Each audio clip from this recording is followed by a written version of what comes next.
अस्सलाम वालेकुम दोस्तों, कैसे हैं आप लोग। तमाम देखने और सुनने वालों को खुशामदीद कहूंगा।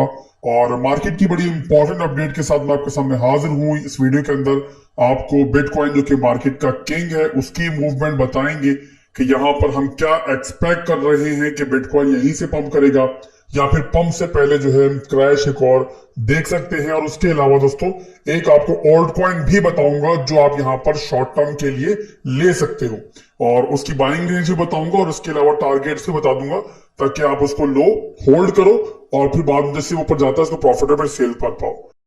तो बिटकॉइन का वीकली टाइम फ्रेम का चार्ट दोस्तों मैंने काफी दफा आपसे डिस्कस किया है, ना सिर्फ अभी किया है बल्कि जब बिटकॉइन 31,000 के लेवल पे चल रहा था तब से मुसलसल मुख्तलिफ वीडियोस के अंदर मैं शेयर कर रहा हूं। पर फिर भी यहाँ पर आपको छोटा सा 1 मिनट का रिकैप दे देता हूँ ताकि जब मैं डेली के ऊपर एनालिसिस करूँ तो आपको आइडिया हो जाए कि आखिर बात क्या कर रहा हूँ। तो यहाँ पर वीकली टाइम फ्रेम का चार्ट मेरे सामने ओपन है और बिटकॉइन एक अप ट्रेंड के अंदर है। आपके सामने है कि यहाँ पर बिटकॉइन जो है higher high higher low, higher high higher low, higher high higher low और फिर हायर हाई बनाने के बाद एक हायर लो की मूवमेंट के अंदर है।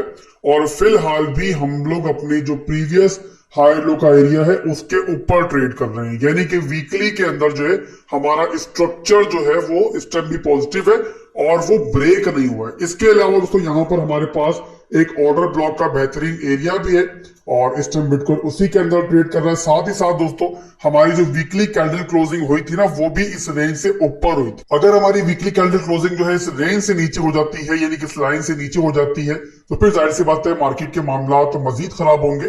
बट अभी तक यहाँ पर देखें तो पॉजिटिव चीज ये है कि बिटकॉइन ने इसके नीचे वीकली कैंडल क्लोजिंग नहीं की है। तो यहाँ पर वीकली के अंदर मैक्रो लेवल के अंदर फिलहाल भी हम लोग जो है एक अप ट्रेंड के अंदर है। यहां तक क्लियर हो गया मामला।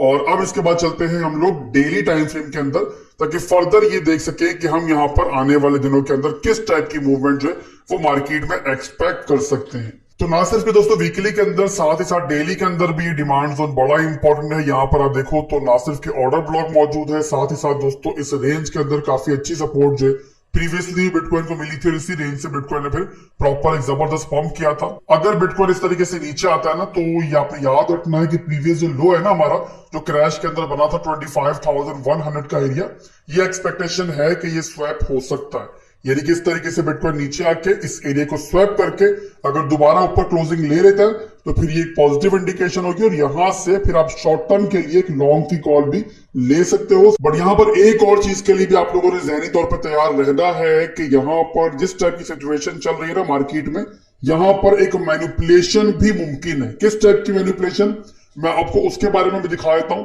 और उसके लिए वीकली टाइम फ्रेम पे लेकर चलता हूं मैं आपको। वीकली टाइम फ्रेम के ऊपर दोस्तों फर्स्ट टाइम जब हमारा डाउन ट्रेंड टूटा था ना रिसेंट रैली के अंदर, तो वो एरिया था हमारा लगभग 21,000 का एरिया।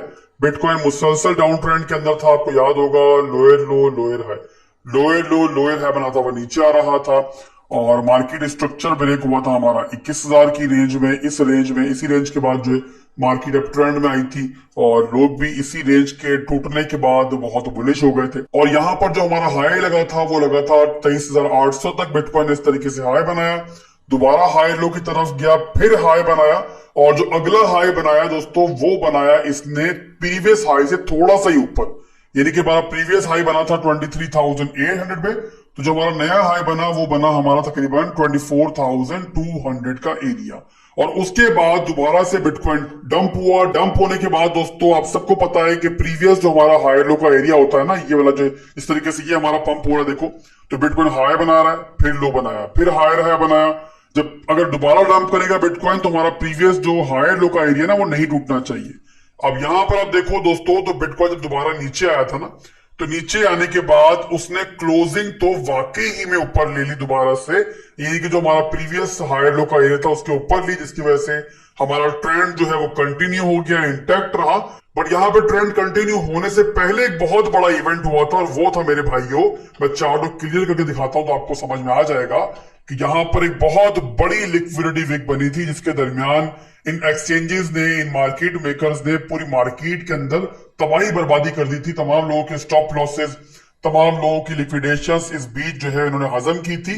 और यहां पर आप देखो तो लगभग जो हमारी विक लगी थी वो लगी थी यहाँ पर 19,600 तक विक लगी थी। तो आप लोग दोस्तों देखो ना, तो विक लगाने के बाद बड़ी मजे से इन लोगों ने दोबारा कैंडल क्लोजिंग वीकली के ऊपर कर ली थी।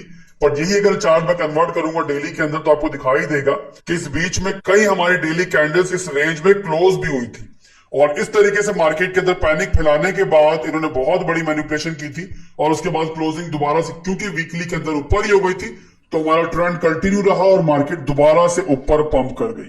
अब ये प्रीवियस सिनेरियो मैं आपको क्यों दिखा रहा हूं मेरे भाइयों, इसका एक रीजन है। मैं दोबारा आपको वीकली टाइम फ्रेम के अंदर लेके चलता हूं और जो रिसेंट क्रैश आया है उसको दिखाता हूं तो आपको आइडिया होगा और समझ में आ जाएगी कि मैंने आपको प्रीवियस सिनेरियो पूरा क्यों दिखाया। तो ये मैं वीकली टाइम फ्रेम के अंदर दोबारा आ चुका हूं और जो रिसेंट हमारी कैंडल्स बन रही है ना उनको दिखाता हूं आपको। तो ये मैं दोबारा आ गया ऊपर। अब यहां पर आप देखो तो बिटकॉइन ने यहां पर पंप किया, हमारा एक हायर है बनाया, फिर एक हायर लो बना, हमारा कहां बना, ये बना हमारा 25,850 के एरिया में। कैंडल क्लोजिंग की बात हो रही है, ठीक है, विक को हम लोग नहीं गिन रहे। तो यहां पर जो हमारी कैंडल क्लोजिंग हुई वो हुई 25,800 के लगभग। दोबारा मार्केट पंप हुई और जो हमारा नया हायर है बनाना वो हमारा बना थोड़ा सा ही ऊपर। यहां पर मैं ट्रेंड लाइन लूंगा तो आपको दिखाई दे जाएगा कि हमारा जो है ना एक हायर तो बना था पर थोड़ा सा ही फर्क था और उस थोड़े से फर्क से हमारे जो है हमारा एक नया हाई मिल गया था। अब दोबारा नया हाई देने के बाद मार्केट दोबारा डंप हुई है, जो रिसेंट आपको क्रैश मार्केट में दिखाई दिया है और यहां पर आपको ये दिखाई दे रहा होगा कि बिटकॉइन अभी जो हमारा प्रीवियस हाई लो का एरिया था ना वो यहां पर रिटेस्ट हो रही है। टेक्निकली अब सब लोग जानते हो कि जो हमारा प्रीवियस हायर लो होता है ना, हमारा ये वाला हायर लो, ये अप ट्रेंड के अंदर हर हालत में डिफेंड होना चाहिए क्योंकि अगर ये क्लो टूट जाएगा और यहां कैंडल नीचे क्लोज हो जाएगी तो सारे के सारा मार्केट स्ट्रक्चर जो है वो दोबारा से डाउन ट्रेंड की तरफ शिफ्ट हो जाएगा। और अगर दोस्तों पहले भी आप देखो ना, जो पहले मैंने आपको हिस्ट्री दिखाई तो उसके अंदर भी हमारा जो स्ट्रक्चर है वो इंटैक्ट रहा, बिगड़ा नहीं। बट बिगड़ने से पहले स्मॉलर टाइम फ्रेम के अंदर डेली के अंदर मार्केट में बहुत बड़ी कहानी हो गई दोस्तों। तो वही कहानी जो पहले हुई थी वो दोबारा भी हो सकती है। इन मार्केट मेकर्स का कोई भरोसा नहीं है। ये मार्केट मेकर जाहिर सी बात है अगले पंप में सारी की सारी मार्केट को तो अपने साथ रखेंगे नहीं। अगली रैली में अगर सारे साथ होंगे और सारे ही प्रॉफिट बना रहे होंगे मार्केट के अंदर तो गवाएगा कौन? और आप जानते हो कि मार्केट का असूल है कि एक गवाएगा तो अगला कमाएगा। तो मेरे भाइयों, रिलीज से पहले ऐसी मैनिपुलेशन करके मार्केट मेकर्स है ना कभी कभी क्या करते हैं कि जो मार्केट के वीक हैंड्स होते हैं, वो लोग कि जिनके इमोशंस कमजोर होते हैं, जो पैनिक होके अपनी जो इन्वेस्टमेंट्स है, अच्छी इन्वेस्टमेंट्स हैं, उनको लॉस में सेल करके मार्केट से बाहर आ जाते हैं तो उनको मार्केट से आउट करते हैं और फिर दोबारा मार्केट को पंप करते हैं। तो अगर दोस्तों बिटकॉइन इस एरिया को डिफेंड नहीं कर पाता, ये एरिया टूटता है, तो नेक्स्ट जहां से आप रिवर्सल एक्सपेक्ट कर सकते हो वो है हमारे पास ये पूरे का पूरा जोन। और फिर कुछ इस टाइप की मूवमेंट, यानी कि ब्रेक होने के बाद, रिटेस्ट होने के बाद कुछ इस टाइप की मूवमेंट आपको दिखाई दे सकती है जहां पर फिर दोबारा बिटकॉइन जो है यहां से रिवर्सल ले सकता है। तो मैंने आपको दोनों सिनेरियोस बता दिए हैं, दोनों के लिए आप लोगों ने खुद को तैयार रखना है और जहन में एक बात रखनी है कि अगर बिटकॉइन यहां से डंप भी करता है, क्रैश भी करता है, तो आप लोगों ने दिल बड़ा रखना है और घबराना नहीं है। जो भी सिचुएशन बनेगी इंशाल्लाह मैं आपके साथ होऊंगा और मजीद फर्दर भी आपको गाइड करता रहूंगा। तो ये मेरे भाई बिटकॉइन के एनालिसिस थे। इसके बाद चलेंगे हम लोग एक ओल्ड कॉइन की तरफ और वो है PYR और इसको आप USDT के पेयर में यहां पर देख सकते हो। अब PYR दोस्तों अपने बहुत स्ट्रॉन्ग डिमांड जोन के ऊपर है और यहां पर डेली के अंदर भी देखोगे तो आपको वही दिखाई देगा कि ये डिमांड जोन है बड़ा जबरदस्त का। बहुत लंबे पीरियड से यहां पर देखो ना तो ये बनता है हमारा जुलाई 2022 का पीरियड, वहां से लेकर अभी तक जो है ना हमारा ये डिमांड जोन जो है PYR के अंदर नहीं टूटा है और यहाँ पर दोबारा भी इसको इसी को अप्रोच कर रहा है। एक दफा रिटेस्ट भी हो चुका है थोड़ा बहुत ये वाला एरिया हमारा। और 4 घंटे में देखोगे तो यहाँ पर भी हमारा आपको दिखाई देगा बड़ा अच्छा डिमांड जोन है। यहाँ पर जब मैंने ये एनालिसिस स्टार्ट किए थे 3.14 पे चल रहा था, अभी 3.157 पर है। बहरहाल यहाँ पर आप लोग पहली एंट्री अपनी ले सकते हो। जो मैनिपुलेटिव सिनेरियो मैंने आपको बिटकॉइन का बताया है अगर वो होता है तो जाहिर सी बात है ये भी डंप करेगा, नीचे आएगा तो भी टेंशन लेने की जरूरत नहीं है। पूरे का पूरा जो एरिया है ना इसका, ये पूरे का पूरा डिमांड जोन का एरिया है। तो इसके दरमियान आप लोग 2 से 3 पार्ट्स के अंदर अपनी एंट्री बनाओ, एक पार्ट में एंट्री मत लेना। तो यहाँ पर आप पहली एंट्री ले लो, सेकेंड एंट्री यहाँ पर आप ले लेना तकरीबन 2.8 पे ले लेना और वहां से भी नीचे आता तब भी आप एक तीसरी एंट्री ले लेना और DCA कर लेना। 3 पार्ट्स के अंदर एंट्री लेकर इसको होल्ड करना।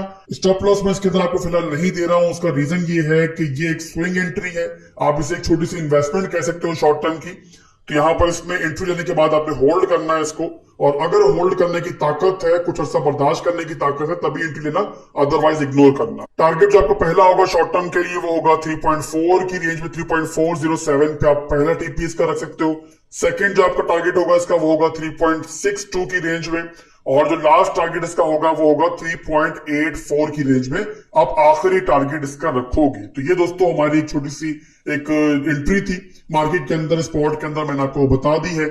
और ओवरऑल दोस्तों आप लोगों ने बस ध्यान में रखना है कि मार्केट जो है ना वो बहुत ज्यादा चौपी चल रही है, मार्केट बहुत ज्यादा स्ट्रक चल रही है, वॉल्यूम दिखाई नहीं दे रहा है, बट फिर भी मेरे भाइयों आप लोगों ने ज्यादा घबराना नहीं है और पेशेंस के साथ मार्केट को ऑब्जर्व करना है। ऐसे एपिसोड्स मार्केट में आते रहते हैं, पहली दफा नहीं आ रहे, और हमेशा मेरे भाइयों रात के बाद सुबह आती है, तो सुबह का इंतजार करना और मुझे दुआओं में याद रखना। अल्लाह हाफिज।